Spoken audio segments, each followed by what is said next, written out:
Les damos la bienvenida a una nueva propuesta periodística de La Ribera Televisión. En esta semana nos vamos a estar ocupando de diversos temas que sin lugar a dudas son de interés para toda la comunidad, no solamente en el ámbito de Río Cuarto, sino también en toda la región. Los invitamos a compartir este tiempo periodístico con una serie de entrevistas que realmente han sido de interés para el medio, pero también sin lugar a dudas para la comunidad en general. Auspician La Ribera Televisión, Gobierno de la Provincia de Córdoba, Córdoba entre todos. Municipalidad de Río Cuarto, estamos en marcha. Consejo Deliberante de Río Cuarto, donde estamos todos. Universidad Nacional de Río Cuarto, creer, crear, crecer. Municipalidad de San Basilio. Seguimos apostando al crecimiento de nuestra localidad. Carlos Garro Travels. ¿Estás pensando en viajar? Tu próximo destino es con nosotros. Marmocult Amoblamientos. Nosotros lo diseñamos. Usted lo disfruta. La primera entrevista es con el decano de la Facultad de Ciencias Humanas de la Universidad Nacional de Río Cuarto, Fabio D'Andrea, con quien estuvimos analizando un poco lo que ha sido el desarrollo de toda la actividad institucional durante el 2020, como así también los desafíos que plantea el 2021, y en algún momento referenciamos lo que tiene que ver con los reclamos que han planteado estudiantes de la carrera de abogacía a la hora de precisamente hacer un planteo referido a la necesidad de rendir materias en lo que va del desarrollo de la actividad institucional. En este contexto vamos con la primera parte de esa entrevista.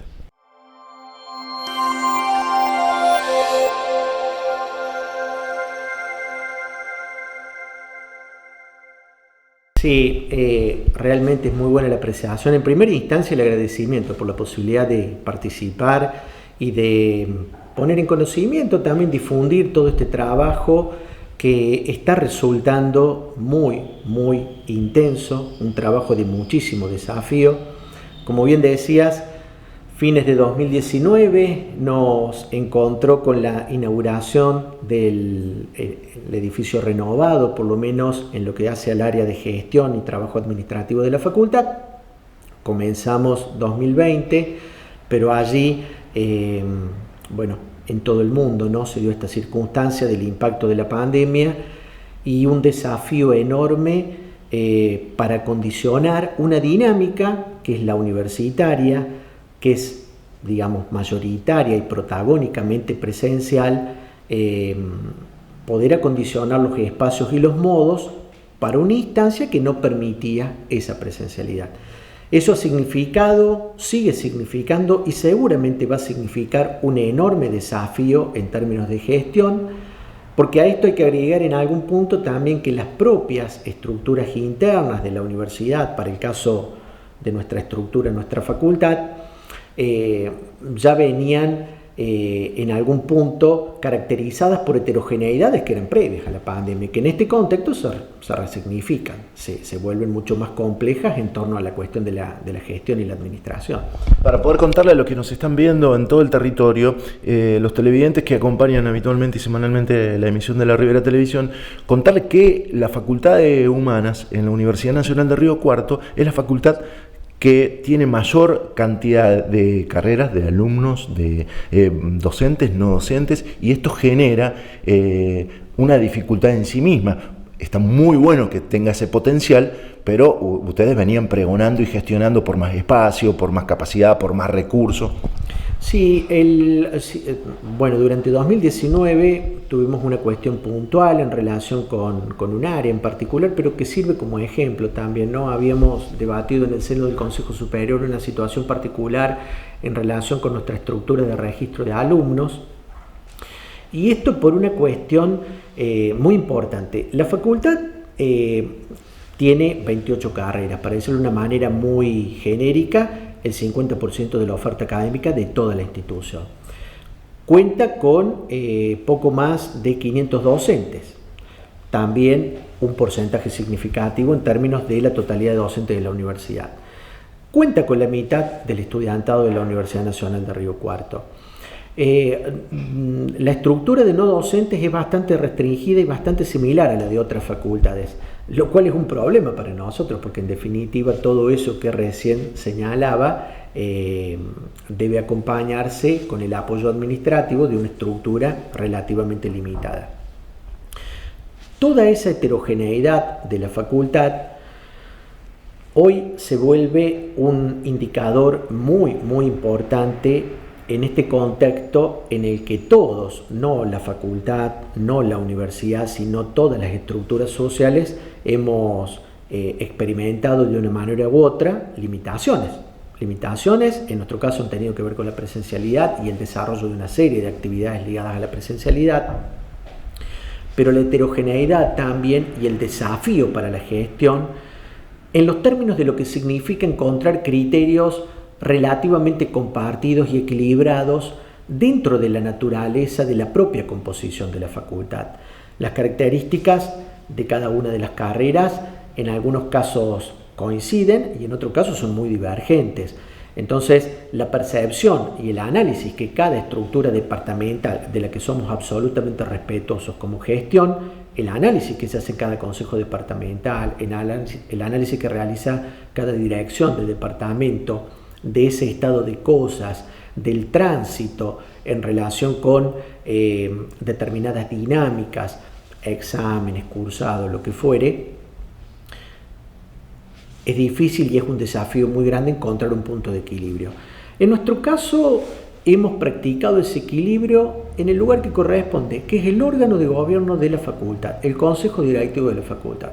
Nosotros trabajamos durante todo el año 2020 con sesiones extraordinarias, respetando un poco el parámetro y el criterio del Consejo Superior, que había caracterizado como extraordinarias las sesiones de los órganos de gobierno, pero en la práctica, sistemáticamente hemos mantenido reuniones cada 15 días, como lo hacíamos en la presencialidad, como lo hacíamos con un cronograma de sesiones ordinarias.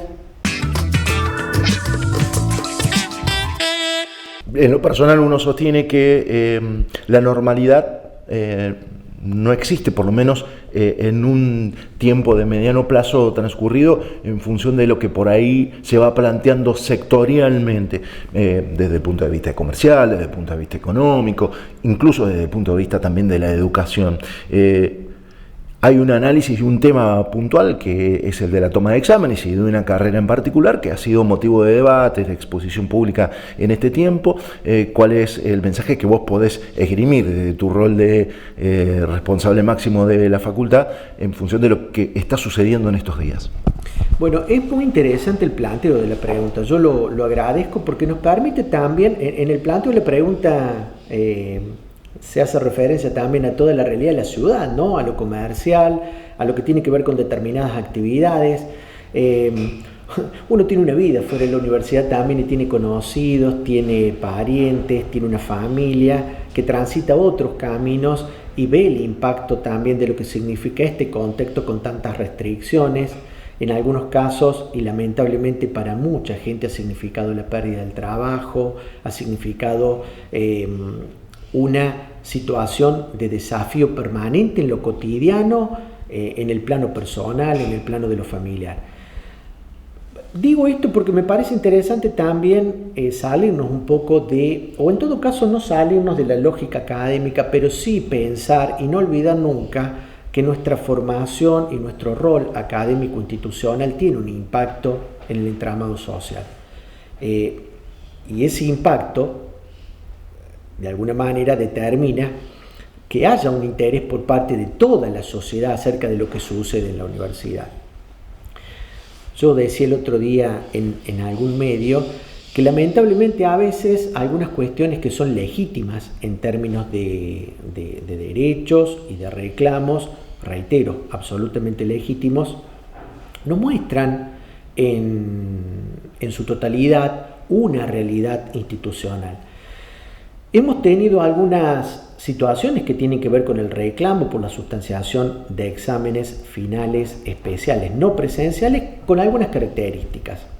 Ahora bien, la realidad de la Facultad de Ciencias Humanas desde el inicio de la pandemia es que se ha trabajado de una manera realmente muy responsable en todo lo que tiene que ver con el cuidado del estudiantado, de los docentes, de nuestros compañeros no docentes, también de las actividades que involucran a los graduados, a tal punto que nuestra facultad fue la primera y mantiene aún hasta el día de hoy esa resolución. Adoptó por sesión de consejo directivo una resolución que estableció como parámetro para la sustanciación o no de exámenes finales no presenciales la cuestión del acuerdo.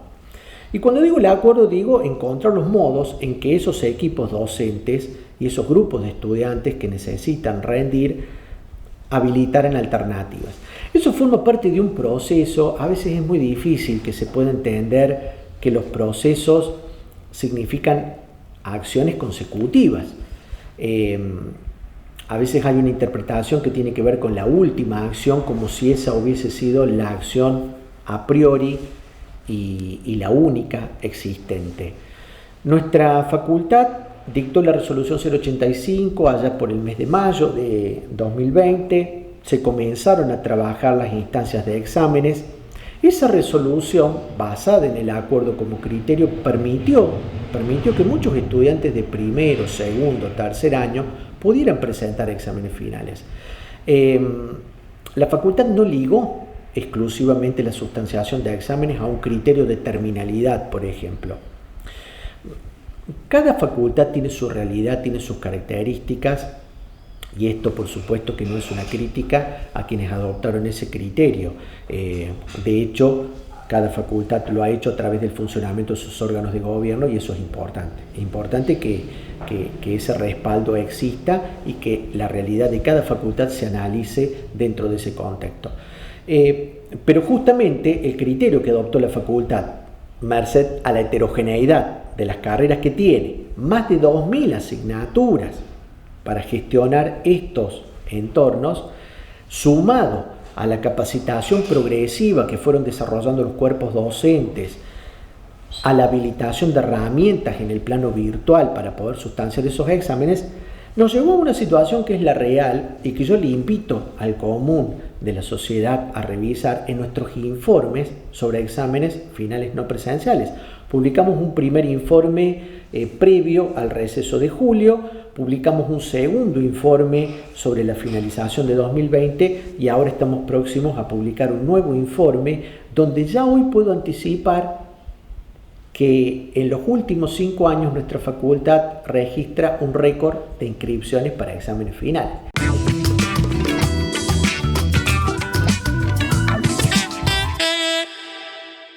Hay una situación con los exámenes que es genérica. Eso no limita ni anula el legítimo reclamo que realizan algunos estudiantes en relación con algunas asignaturas que no encuentran otro modo de ir avanzando con los exámenes que esto que se ha denominado a grandes rasgos cupos. Nosotros estamos trabajando con los equipos docentes, estamos conversando. Yo en esto suelo ser muy claro. Esta situación contextual, este contexto excepcional ha significado una limitación absoluta para todos los sectores. Y si no encontramos los modos de interactuar y equilibrar visiones que nos lleven a una solución progresiva, no a una solución dada de un día para el otro, es muy difícil que encontremos una salida. Por allí hay una pretensión de que quien toma determinada cantidad de exámenes en la presencial haga exactamente lo mismo en lo virtual. Hay que analizar cada caso. A veces hay limitaciones de carácter pedagógico, tecnológico, lo que fuere. Hemos venido trabajando y hemos avanzado mucho, no solo en la facultad, a nivel de universidad toda, que en algún punto nos permiten avanzar. ¿Nos permiten equiparar esa realidad a lo que sucedía antes de la pandemia? No. Ahora hemos tenido como noticia de último momento la aprobación del protocolo para retomar progresivamente algunas actividades presenciales con estudiantes en nuestra universidad, y eso también va a significar un debate y un equilibrio y un análisis con cada una de las estructuras. Porque en esto hay que ser muy claro, no es para todos, no es para todo el mundo. Habrá que determinar las características de las actividades, cada facultad seguirá un criterio, se van a dar a conocer los criterios, Y tendremos que encontrar los modos de ir integrando a la mayor cantidad de actores universitarios. Si se trata, por ejemplo, de una toma de exámenes, bueno, que la mayor cantidad de chicos pueda rendir. Pero reitero, la limitación ha sido para todos los sectores y sigue siendo, porque aún estamos en pandemia y tenemos que tener los cuidados del caso. Yo le veo muy poca viabilidad a una solución genérica si todos los sectores se paran, se ubican, establecen un posicionamiento en el extremo de su posición y desde allí se reclama la plenitud del derecho que sigue siendo legítimo. Yo lo decía en una conversación sobre gestión que tuvimos el año pasado con algunos decanos. Nos asisten derechos, indudablemente nos asisten derechos, pero indudablemente también los derechos que nos asisten han sido gestados y originados en un contexto con características muy diferentes. La presencialidad, la imposibilidad de la presencialidad en la universidad tiene un impacto muy fuerte en todos los sectores. Y desde el primer día estamos trabajando fuertemente para reducir esas limitaciones.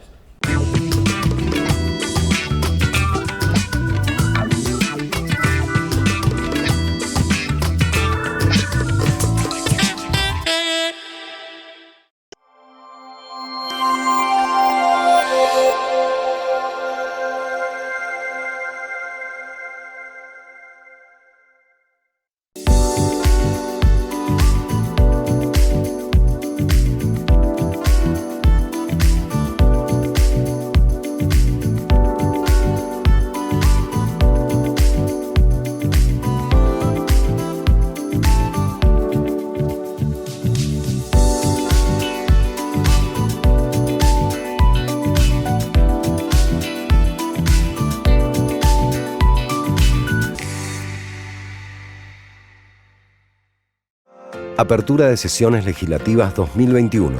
Balance. Vengo una vez más a cumplir con el deber constitucional de abrir un nuevo periodo de sesión. Lo hago hoy, en uno de los momentos más críticos y difíciles de los últimos años en el mundo. Córdoba, al igual que todos los habitantes del planeta, sigue sufriendo esta pandemia de COVID-19, pero la pandemia no solo afectó la salud de la población, también trajo como consecuencia una crisis económica mundial. Fue así que invertimos en asistencia social, en créditos, subsidios y alivios impositivos al sector productivo. Nuestro modelo de gestión cordobés nos permitió ser una de las provincias que transitó la primera ola de la pandemia con mayor cantidad de actividades habilitadas. Nos permitió destinar alrededor de 8.000 millones de pesos para atender específicamente la pandemia de COVID. Mantuvimos el superávit fiscal, reestructurar la deuda externa. En salud, incorporamos la historia clínica digital en 21 hospitales y los 18 centros de atención primaria provinciales. En educación, ya está funcionando el Politécnico Provincial. Compramos 50.000 computadoras. En seguridad, incorporamos 100 cámaras de vigilancia y los 125 operadores de medios tecnológicos. Sancionamos la ley de promoción de la economía del conocimiento. Comenzamos a iluminar la fibra óptica en los 26 departamentos de la provincia para que Internet llegue a cada cordobés. Seguimos conectando industrias al gas natural. Alcanzamos los 22 parques industriales habilitados. Terminamos 15 obras viales en el año.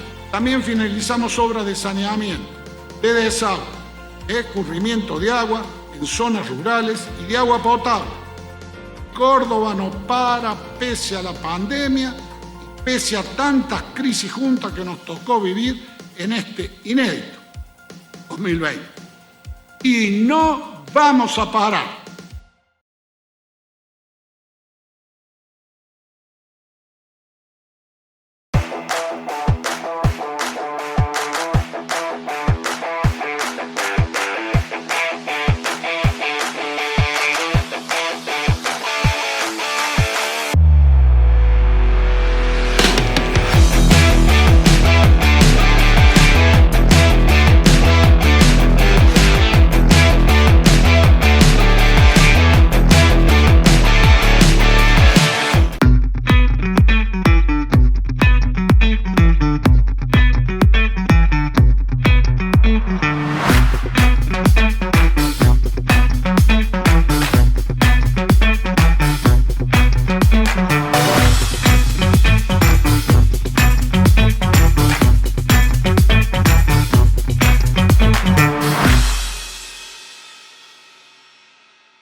Somos La Ribera, el único medio independiente del sur cordobés.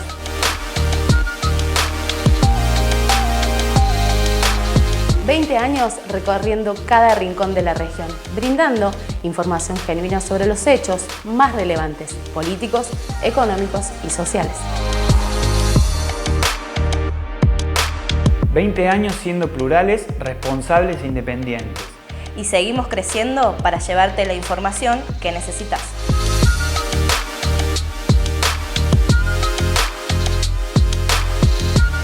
Somos La Ribera. Somos La Ribera. Seguinos en nuestras redes.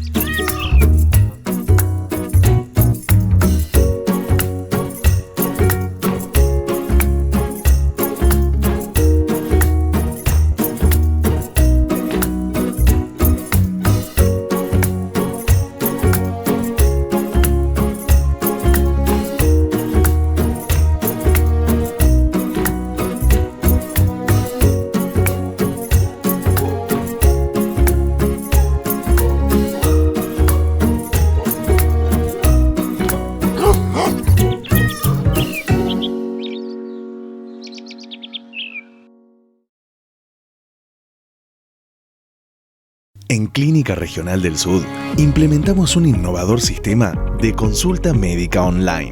Te acercamos a la consulta con nuestros profesionales médicos desde la comodidad de tu casa. Ingresá en clinicaregionaldelsud.com y conoce más. Generamos nuevos canales para mantenernos más cerca. En tiempos difíciles, estamos con vos.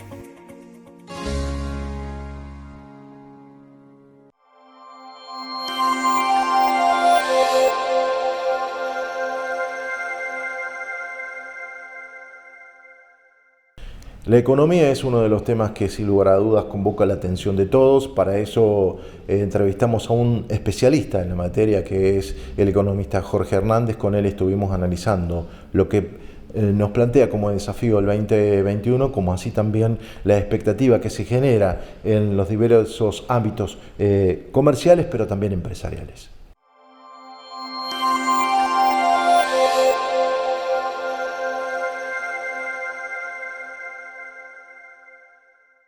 En este contexto estamos iniciando el 2021 con un panorama que tiene que ver con la segunda etapa de la pandemia, segundo año que nos atraviesa, con el impacto de quienes creen que se puede volver a una normalidad. Yo entiendo por mi criterio y por mi concepto que no existe más esa normalidad, pero por otro lado con todos los desafíos de la economía a nivel regional y a nivel nacional. ¿Qué primer mirada tenés respecto de lo que nos está aconteciendo en Río Cuarto y en la zona de influencia como primer paso? Bueno, la primera mirada está teñida, ¿no es cierto?, por este fenómeno tan novedoso y tan impactante como ha sido la pandemia, ¿no? Que ha desestructurado una vida cotidiana que, como coincidiendo con vos, difícilmente pueda ser restaurada y que va a generar enormes dificultades para una inmensa cantidad de gente, habitantes de Río Cuarto y de la región. Probablemente los habitantes de las ciudades intermedias o un poco más grandes de la región van a ser los que lo van a padecer con mayor intensidad. Río Cuarto entre ellas, ¿no es cierto? Porque lo que estoy percibiendo, ¿no es cierto?, es que los motores dinámicos de la economía regional cada vez tienen menos vínculo con la población de la región, ¿no? Cada vez la demanda de empleo, las relaciones que enreda la producción primaria en la región es menos densa con las localidades y con las regiones, ¿no? Y eso hace que no hay una actividad que sea independiente de la que tracciona el sector primario, la población en las ciudades como Río Cuarto va a tener dificultades de empleo, ¿no?, muy serias, ¿no? Si no se vuelve a potenciar el mercado doméstico en la ciudad de Río Cuarto, siempre ha sido débil, ¿no?, que se vuelva a reconstruir lo poco que había y a fortalecer esto los padecimientos de los sectores menos favorecidos, ¿no? por la economía van a tener serios problemas, ¿no?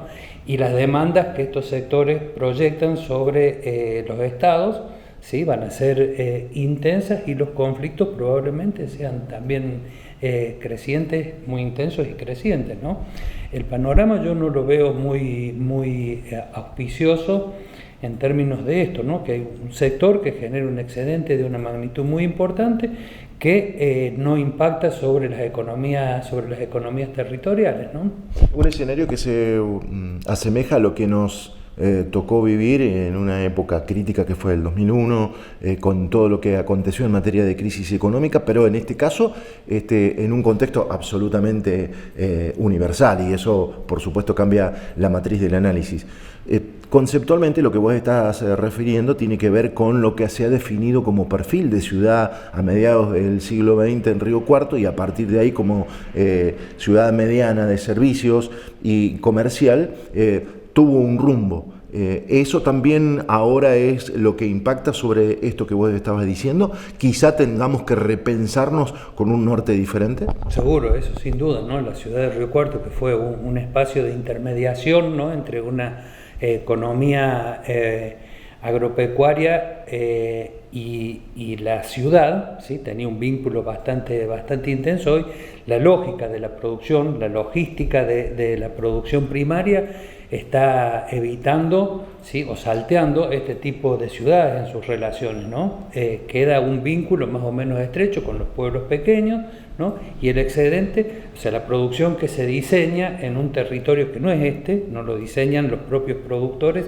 que residen en estos territorios, se diseña donde se producen las semillas, donde se producen los agroquímicos, donde se produce una tecnología pensada para una realidad diferente a la que pueden tener como necesidad estos territorios. O bien, si estas tecnologías que se diseñan en otros territorios permiten la generación de un importante excedente, el excedente, si se aplicara en actividades de este territorio, podrían generar una dinámica importante. Hoy, la provisión de insumos al sector primario no está centrada en la ciudad, o por lo menos no genera una densa red de empleo, ¿sí? Eso rompió una parte de la cadena o del vínculo entre el territorio rural y el territorio urbano. Y la otra es que los excedentes, cada vez generados por estrategias de producción cada vez más concentradas a partir de la existencia de pool de siembra, ¿no? De gestión de la producción realizada no por los pequeños propietarios de la tierra, sino por el gran capital, tiene una lógica de aplicación de los excedentes que es distinta a la necesaria, ¿sí? Los excedentes se generan acá y se presionan sobre el mercado de divisas, generando recurrentes crisis de divisas para ser aplicados en otro lugar, ¿sí? A veces de manera legal, y otras también de manera ilegal, ¿no? Estamos viendo toda la discusión que se abre sobre lo que abrió Vicentín, ¿sí? Que generó tanto escozor, ¿no? Por cuánto de transparencia tiene el mercado, el comercio exterior argentino, ¿sí? Hoy vuelve a aparecer con la posibilidad de discutir la construcción de un canal diferente en el Río de la Plata para el comercio, para transportar el comercio internacional, y que permitiría un mayor control del sector público, del Estado, de los argentinos en general, sobre un sector de la comercialización que está generando una dinámica, ¿sí? Que es poco auspiciosa para el desarrollo de las comunidades en general, ¿no?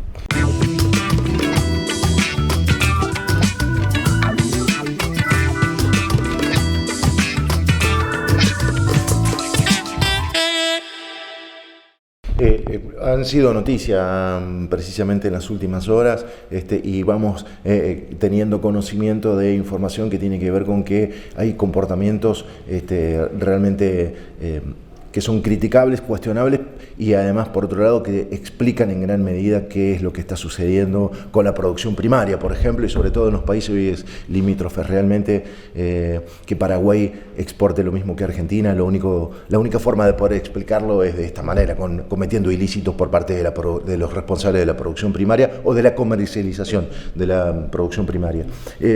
El análisis que está vinculado con esto, ahora viene una discusión en función de lo que propone el gobierno nacional, que es, por un lado, dejar de cobrarle el impuesto a la ganancia a los trabajadores, pero por otro lado eso hay que compensarlo, y se habla de nuevamente el tema de retenciones y vuelve la situación de conflicto. ¿Qué mirada tenés respecto a eso? Bueno, esta es la situación. Esto es lo que tensa dos modelos históricamente en la Argentina, ¿no? Lo que estoy tratando de decir es que si no hay un proyecto que estimule, ¿sí?, el mercado interno con demanda, y la demanda del mercado interno viene necesariamente por los ingresos de los trabajadores, ¿sí?, y de los pequeños y medianos productores, ¿no? Las ganancias o los excedentes que generan las grandes producciones no están teniendo voluntad, ¿sí?, ni son parte de su estrategia desarrollar la Argentina, ¿sí? Esto quiero ser muy enfático, ¿sí? Se generan excedentes que se producen porque hay un paquete tecnológico en el sector primario que le permite ser muy eficiente, sobre todo a la región pampeana, pero no solamente a la región pampeana, se está extendiendo el modelo de sojización, ¿sí?, hacia otros sectores que nunca han sido agrícola importantes, ¿no? Y eso genera un volumen de recursos muy importantes, ¿sí?, que tiene como destino otros lugares que no son y otras estrategias que no son el desarrollo de la Argentina. Esto sí, el desarrollo de la Argentina debiera ser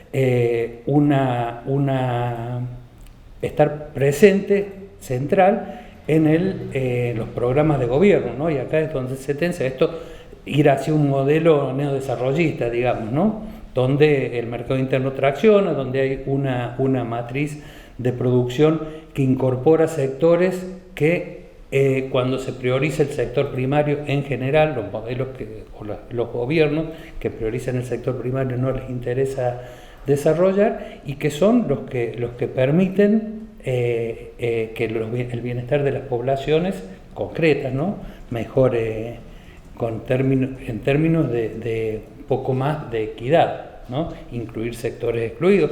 No podemos pensar, ¿sí?, hacer un país inclusivo si la lógica que conduce los modelos de desarrollo es esta, ¿no?, generar grandes excedentes en los sectores donde Argentina tiene ventajas competitivas naturales, ¿sí?, con muy poco esfuerzo, ¿sí?, se generan excedentes extraordinarios, y esos excedentes no tienen como finalidad desarrollar el país, sino ir a destinos que son exóticos para la Argentina, ¿no?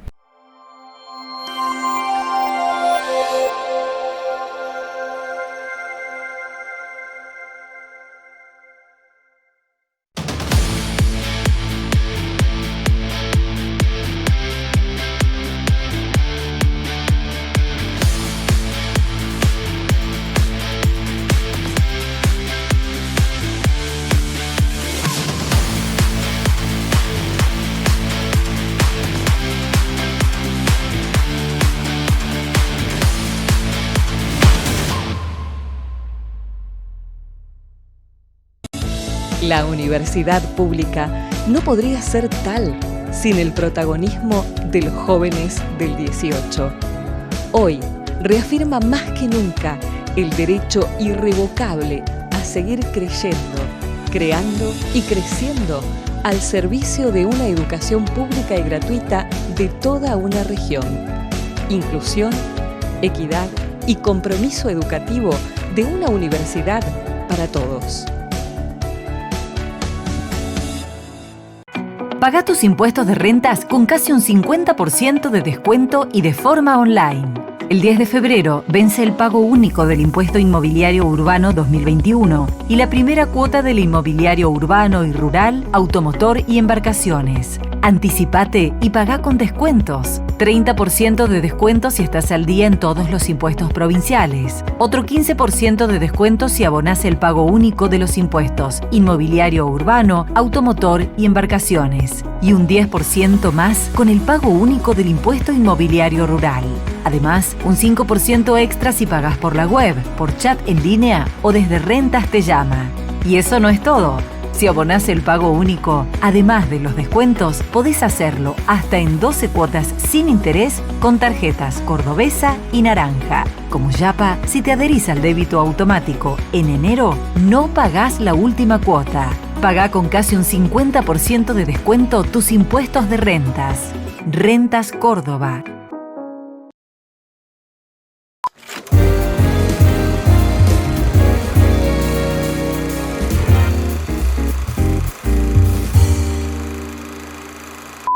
Más obras para los riocuartenses. Juan Schiaretti presidió el acto de apertura de Sobres con las ofertas de licitación para la pavimentación de 75 cuadras en 8 barrios de Río Cuarto. Las obras, que tendrán una inversión de más de 260 millones de pesos, beneficiarán a más de 80.000 vecinos de la ciudad. Del acto participaron además el intendente de Río Cuarto, Juan Manuel Llamosas, y el ministro de Obras Públicas, Ricardo Sosa. Entre todos podemos y hacemos más.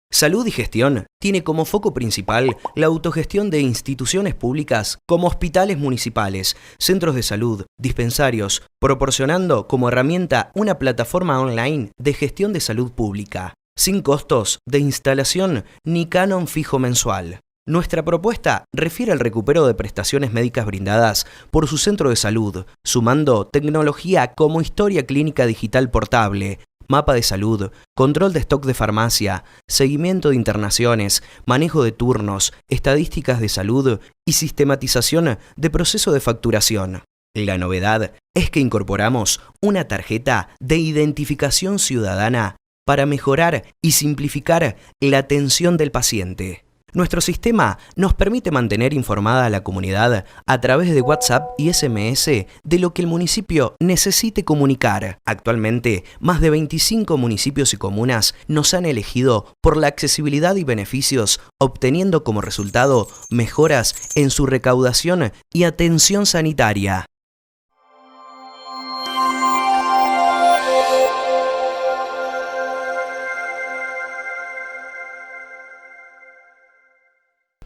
Con el concejal por la oposición Marcos Curleto estuvimos analizando aspectos relacionados con la tarea legislativa y parlamentaria en el Consejo Deliberante de Río Cuarto, pero hay un tema en particular que nos interesó poder analizar con el edil.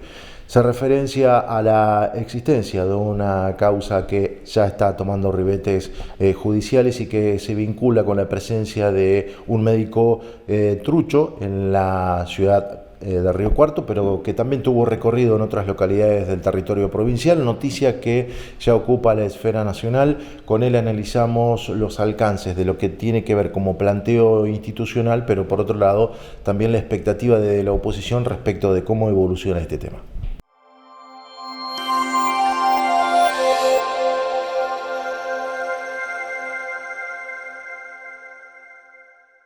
Marcos, cuando te entrevistamos en nuestros estudios eras uno de los candidatos a concejal. En ese momento estuviste acompañando y esbozando parte de lo que era el argumento que de alguna manera justificaba la presencia en esa lista de candidatos con objetivos claros y concretos a la hora de desempeñar el cargo de concejal. Asumiste como concejal y de esa agenda poco y nada a desarrollar porque realmente la realidad de la política institucional te ha llevado por otro camino. Sí, en realidad...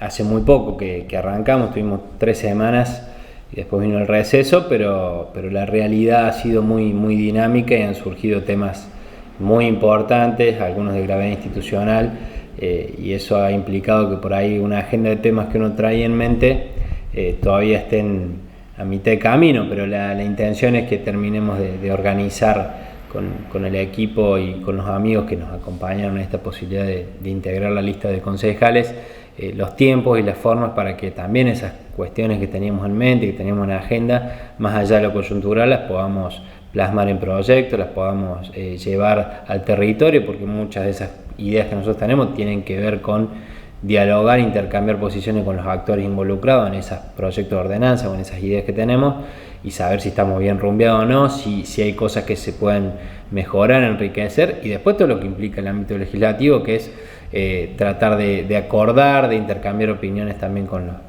el propio bloque y fundamentalmente con los otros bloques que tienen voz y voto en el Consejo Deliberante. Así que bueno, nos vamos a acomodar y vamos a tratar de que todas esas ideas que teníamos las podamos ir planteando ordenadamente y por el beneficio de la ciudad.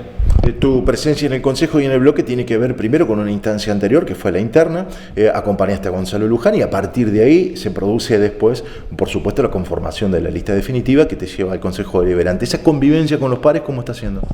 No, la verdad que yo siempre he sido un defensor de los procesos internos en tanto y en cuanto sirvan para poner en manifiesto distintas formas de ver la realidad, distintos matices, distintas metodologías o formas de trabajo. Eso creo que fue lo que pasó, creo que eso nos enriqueció, que sea una lista donde se integraron distintos espacios, distintos roles, distintos perfiles, y trabajamos una campaña con mucho entusiasmo con la idea de que, bueno, que Gabriel Abrile fuera el intendente. Eso no se dio, creo que se hizo una buena elección en condiciones extraordinarias, raras y difíciles para todos los que participamos en ese proceso, y la convivencia hoy en día es muy buena. Hemos tenido, creo, un rol muy activo desde el día 1, en parte por temas que surgieron de la coyuntura, en parte porque también había un fuerte desafío de parte del bloque de tener protagonismo desde el rol opositor, tanto en lo que tiene que ver con el control, la crítica y la proposición de cuestiones que sean superadoras. En eso estamos trabajando. Y la verdad que no, muy buena convivencia. Obviamente que a veces discutimos, hay temas que son más fáciles de resolver, otros que llevan a algún tipo de discusión, pero creo que estamos haciendo un buen trabajo y que en la medida que nos vayamos acomodando, y sobre todo los que venimos en nuestra primera experiencia como concejales, empecemos a entender y acomodarnos un poco más con la dinámica, vamos a todavía poder mejorar aún más el rendimiento de ese bloque opositor que es tan necesario en la vida democrática de la ciudad.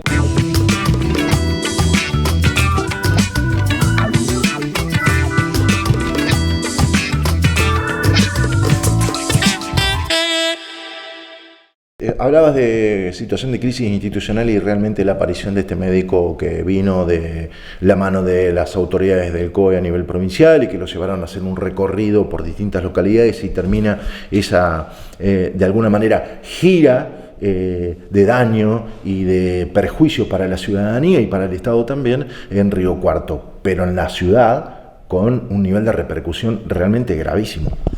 Sí, la verdad es que nosotros veníamos distintos concejales del bloque recibiendo información, haciendo seguimiento de lo que eran en principio rumores desde fines de diciembre, principios de enero. Se fueron confirmando algunas situaciones, algunas cuestiones, y bueno, cuando ya el rumor cobró otra envergadura y se hizo público, que el primero en salir a hablar de la cuestión en términos mediáticos fue Carlos Ordóñez de nuestro bloque. Todos seguimos trabajando en juntar información, obviamente con una gravedad y una preocupación, no solo que hace a la mentira, la estafa y el daño puntual que puede haber generado en términos sobre todo de salud este falso médico, sino fundamentalmente porque nos ponen la obligación como institución desde el Consejo Deliberante y sobre todo como rol opositor que tenemos en el bloque de también esclarecer para la sociedad y buscar la verdad en definitiva de si hubo responsabilidades políticas o no, y en ese marco es que a partir de todo lo que se ha venido dando y se ha venido recopilando como información, presentamos el pedido de ampliación de denuncia el día lunes, donde pedimos que el fiscal no solo investigue si hubo ejercicio legal de la medicina y si se falsearon documentos públicos, sino también fundamentalmente si toda esa acción del médico, que fue de alguna manera convalidada por acción o por omisión de los funcionarios de la provincia como de la municipalidad, no implican alguna responsabilidad, valga la redundancia, que amerite o el peso de la ley que corresponde, de acuerdo a lo que se determine, o en su defecto alguna decisión política que caerá o recaerá en manos del gobernador en caso de los funcionarios provinciales y del intendente municipal en caso de los roles que se hayan cumplido a nivel local, donde prestó servicio, no estamos entrenando todos los días, en guardias, atendiendo pacientes COVID, demandas que ya se han presentado vinculadas con el posible homicidio, creo que esa es la figura que le dio el fiscal. Es posible, todo podría ser, no estamos acusando a nadie, pero es todo tentativa y eso es lo que la justicia debe dilucidar. Lo de los carnets de conducir en la EDECOM, etcétera. Es decir, ha tenido un vínculo durante 3 meses muy estrecho con funcionarios, con áreas de diferentes organismos de la municipalidad, y nos parece que lo que amerita la ciudadanía ante un caso de semejante gravedad institucional, de riesgo para la salud pública de tanta gente que pasó por las guardias o que estuvo atendida por este muchacho, que nosotros pongamos todo sobre la mesa, que la municipalidad ponga todo sobre la mesa, que esclarezcamos el hecho y que no haya ninguna duda de cuáles son las responsabilidades y que pague quien tenga que pagar lo que corresponda de acuerdo a la ley. De acuerdo a la expectativa que tenés como hombre joven que tiene un recorrido político en la ciudad, ¿entendés que las respuestas tanto del gobierno de la provincia como de la municipalidad están a la altura de la expectativa de una ciudadanía que además estuvo guardada durante tantos meses con decisiones que determinaban precisamente cómo era su rol de vida, pero además su actividad comercial, su actividad social? No, me da la sensación, nosotros hemos sido muy críticos en general del funcionamiento del COE, de la representatividad o de quién ponía la cara para tomar todas estas decisiones cuando la ciudadanía sufría en términos de salud, en términos psicológicos, en términos económicos, como bien vos decías, en este ente que nadie votó, pero que era en definitiva quien regía nuestras vidas, a esta situación que nosotros manifestábamos nuestra crítica de por qué se manejaba en estos términos esta situación, se suma la gravedad de que una de las personas que era consultada, parte de este esquema, que vino acá a prestar garantía, que muchas veces se lo presentaba como una persona muy entendida en la cuestión, termina siendo un joven de 19 años que nadie supo filtrar y que nos puso en esta situación de alguna manera de estar sin resguardo, ¿no? De perder la seguridad y la credibilidad de quién nos cuida o quién nos debe cuidar a nosotros. Entonces me parece que es fundamental que haya otra respuesta a nivel provincial y a nivel local, que sean más rápidas las respuestas. Nosotros también convocamos al secretario de Salud para que fuera el consejo, todavía no hemos tenido respuesta, se han presentado pedidos de informe, hoy había alguna noticia de que desde el municipio sí iban a contestar todos estos pedidos, en buena hora que se contesten. Nos parece hasta sano para el gobierno municipal y para el gobierno provincial que cuanto más rápido contesten y lleven claridad a la ciudadanía, más sencillo va a ser retomar las riendas de la normalidad de la gestión y de poder resolver este tema y de brindar la seguridad a la ciudadanía de que estas cuestiones no van a volver a pasar.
con Richard Ordóñez y Cristina Wendel, que son los referentes de la conducción de SADOP, el gremio que nuclea a los trabajadores de la docencia en el ámbito privado. Estuvimos analizando lo que se plantea como una realidad en los próximos días, que es el reinicio de clases con este sistema presencial, pero también con la vinculación a distancia con las plataformas digitales. La mirada de ellos, la expectativa y por supuesto las inquietudes que plantean en materia de este tema.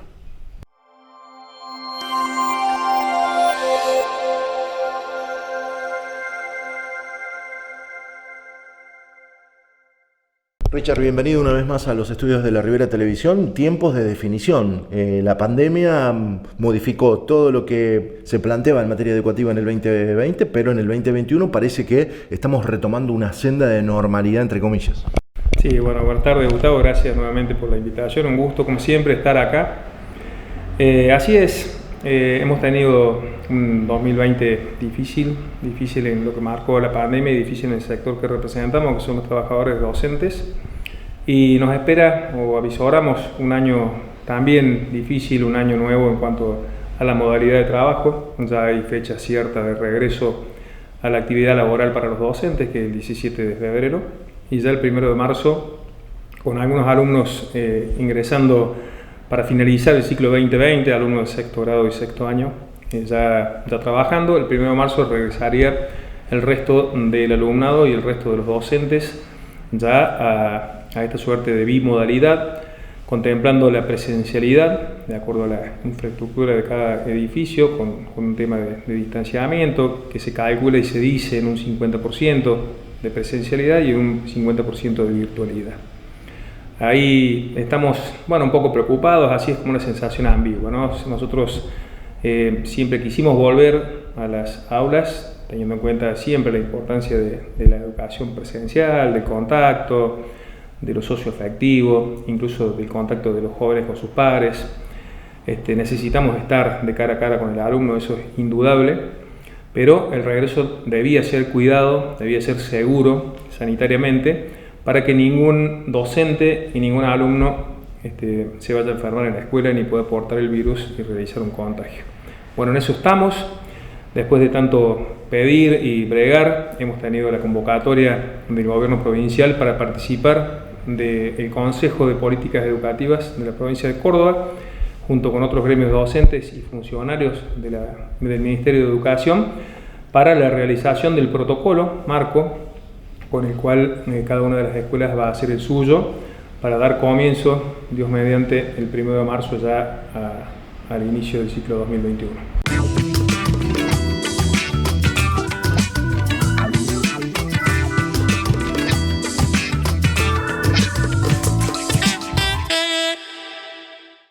¿Qué te acercan como inquietud los docentes a la hora de poder estar analizando esta realidad? Bueno, en realidad los docentes han consultado muchísimo. Hemos tenido un enero bastante movidito. Las dudas son varias, tienen muchas dudas, tienen muchos miedos, no saben cómo actuar, no saben si aceptar las condiciones que se les van a proponer como personas posibles de contagiarse, ¿no? Justamente el virus es un fantasma que está dando vueltas y que los asusta. Y ese es uno de los miedos que tienen. Y otro de los miedos que tienen es a la hora de dar respuestas, de saber si están capacitados para lo que se les viene. Han tenido un 2020 complicado porque han tenido que salir a dar clases y buscar sus herramientas y inventar de la nada. Y ahora viene otro desafío, que es esta bimodalidad. Cómo van a trabajar, lo van a poder llevar adelante, van a poder cumplir con las metas, porque las metas también tienen mucho que ver. ¿Qué metas les van a dar para cumplir? Porque no va a ser lo mismo, evidentemente no es lo mismo, y tal vez estén ocupados o preocupados por el distanciamiento, por mantener el orden, por mantener a los chicos en el aula que no sean portadores después de contagio. O sea, va por diferentes caminos la preocupación de los docentes. Y nosotros tenemos que estar a la altura de poder darles respuesta también, que también es un desafío para nosotros, es todo nuevo también para nosotros. Así que yo creo que lo más importante es poder caminar juntos, poder estar a través de sus ojos en el trabajo, en su ámbito laboral, y bueno, que sepan que tienen de este lado la contención, el acompañamiento sobre todo.